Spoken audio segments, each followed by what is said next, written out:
Assalamualaikum warahmatullahi wabarakatuh. Alhamdulillahirrabbilalamin. Segala puji milik Allah yang pada kesempatan hari ini kita bisa bertemu kembali dengan guru untuk belajar bersama-sama tentang IPS KD 3.4 mengenai proklamasi dan usaha mempertahankan kemerdekaan. Nah, sebagai wujud rasa syukur kita kepada Allah Subhanahu wa Ta'ala yang telah memberikan karunia kemerdekaan, maka wajib bagi kita untuk bersyukur dan belajar tentang sejarah sehingga kita akan bisa lebih mencintai negeri kita. Namun sebelumnya mari kita berdoa dulu. Berdoa sebelum belajar. Rabbi zidni ilma warzuqni fahma. Anak-anak, hari ini nanti kita akan bersama-sama belajar mengenai lini masa. Apa itu lini masa? Urutan peristiwa mengenai sebelum proklamasi hingga peristiwa-peristiwa mempertahankan kemerdekaan. Nah, di situ nanti akan guru sajikan beberapa video yang anak-anak mudah-mudahan bisa bermanfaat untuk belajar lebih mencintai negeri kita karena kita suka akan belajar sejarah. Selamat belajar.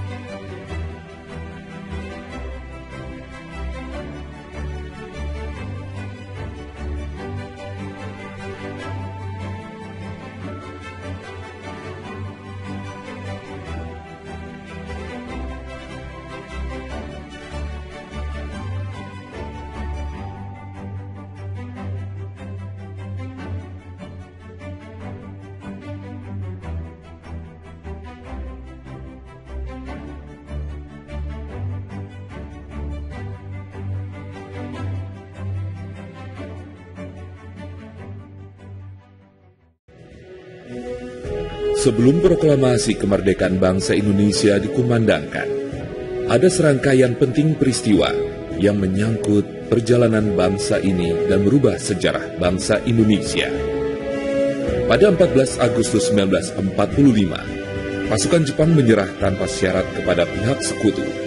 Berita ini diketahui oleh kalangan pemuda bangsa Indonesia di Bandung pada 15 Agustus 1945 melalui berita siaran radio BBC London. Pada 15 Agustus 1945, Insinyur Soekarno dan Dr. Andes Muhammad Hatta baru kembali ke tanah air memenuhi panggilan Panglima Jepang untuk Asia Tenggara, yaitu Marsekal Terauchi di Saigon, Vietnam. Dari sinilah terjadi pro dan kontra tentang proklamasi kemerdekaan Indonesia. Golongan muda ingin cepat-cepat dilaksanakannya proklamasi kemerdekaan Indonesia, karena hal ini merupakan hak dan masalah rakyat Indonesia sendiri, tanpa bergantung pada negara atau bangsa yang lain. Sedangkan golongan tua menginginkan bahwa kemerdekaan Indonesia harus dilakukan secara terorganisir. Misalnya, dengan pernyataan dari bangsa-bangsa lain, dengan melampirkan tanda tangan, dan lain sebagainya.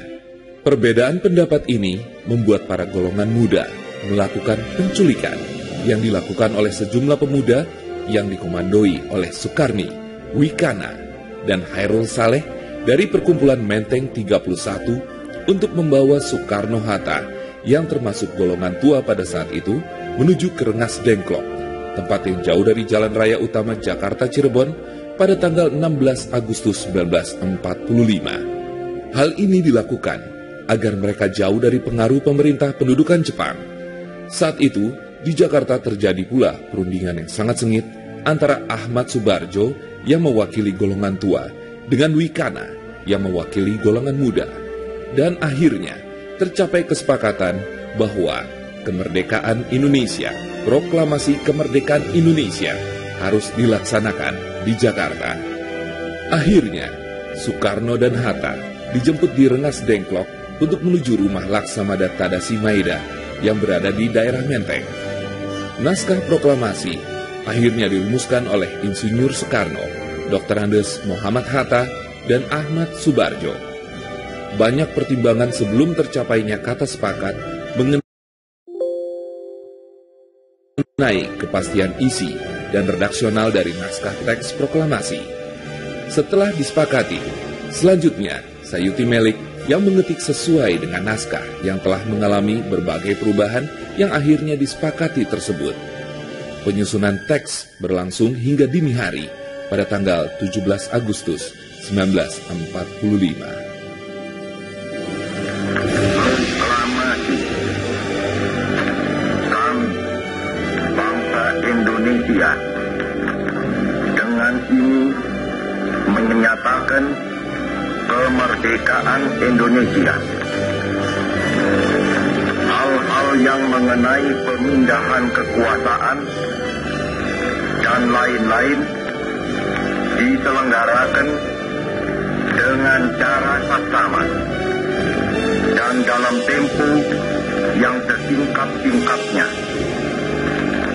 Jakarta, 17 Agustus 1945, atas nama bangsa Indonesia